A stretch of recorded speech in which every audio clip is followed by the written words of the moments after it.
राज्य सरकारनं आपल्या अर्थसंकल्पात ओबीसी समाजाच्या सामाजिक आणि शैक्षणिक विकासासाठी 4,600 कोटीच्या निधीची तरतूद केली आहे। मात्र ओबीसी समाजाच्या वेगवेगळ्या योजनांसाठी किमान 10,000 कोटींची गरज होती। मागणीच्या अर्ध्या निधीची तरतूद राज्य सरकारकडून करण्यात आली असा दावा राष्ट्रीय ओबीसी महासंघाचे राष्ट्रीय अध्यक्ष बबनराव तायवाडे यांनी केलाय। त्यांच्याशी बातचीत केली आमच्या प्रतिनिधींनी, पाहूया।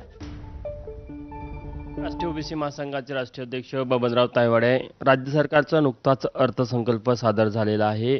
ओबीसी संदर्भात तुम्हाला ज्या निधीची अपेक्षा होती, वाढीव निधीची, ती पाहायला मिळत नाही।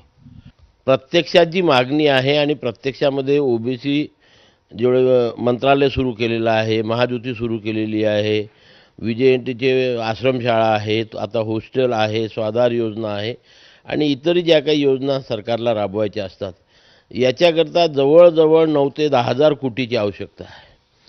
आणि एवढी आवश्यकता असताना आणि ओबीसी मंत्रालय, महायुती या सर्वांकडून मागणी आल्यानंतर त्या मागणीच्या फक्त अर्धी तरतूद राज्य सरकार करते आणि त्याच्यामुळे वर्षभर, यावर्षी आता 25-26 वर्ष 31 मार्चला संपेल, अजूनपर्यंत ओबीसीच्या विद्यार्थ्यांना शिष्यवृत्ती मिळालेली नाही।